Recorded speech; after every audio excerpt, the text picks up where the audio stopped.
Sir இப்போ வந்து ஒரு ஒரு செய்தி படித்தோம். இந்த சத்தியமங்கலம் அருகே வந்து ஒரு வாலிபர் வந்து பைக்கில் போகும்போது மின்கம்பி அறுந்து விழுந்து இறந்துட்டாங்க அப்படின்னு சொல்லிட்டு, இது வந்து எந்த துறை மேலே நம்ம வந்து கம்ப்ளைண்ட் எடுக்கிறது சார்? அதாவது இது வந்து மின்கம்பம்னு வரும்போது டிஎன்இபி தான், தமிழ்நாடு எலக்ட்ரிசிட்டி போர்டு. எலக்ட்ரிசிட்டி போர்டோடைய கவனக்குறைவு தான் இதுக்கு காரணம். அவங்களோட கவனக்குறைவுனால தான் இந்த பிரச்சனை வந்தது. அது வந்து பழைய ஐபிசி 304A வரும்.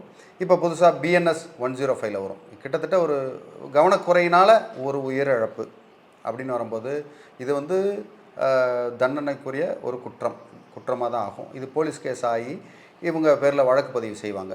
சம்மந்தப்பட்ட இன்ஜினியரோ அந்த டிபார்ட்மெண்ட்டில் யார் இருந்தாங்க, எதனால் போச்சுன்னு அது விசாரணை நடக்கும். டிபார்ட்மெண்ட்டில் விசாரணை நடக்கும், வெளியில் விசாரணை நடக்கும். அதன் பேரில் விசாரணை நடந்து தான் இதை பண்ணுவாங்க. ரொம்ப துயரமான சம்பவம் தான். இதில் கவனக்குறைவுன்றது வந்து இந்த பக்கம் ஒன்று இருக்கும், இன்னொரு ஒரு பக்கமும் சொல்லலாம். அதில் சம்மந்தப்பட்ட ஏதாவது ஒரு கான்ட்ராக்டர்ஸ் இருப்பாங்க, இல்லை வேறு ஏதாவது ஒரு துறை கூட அதை தோண்டி போட்டுக்கலாம்.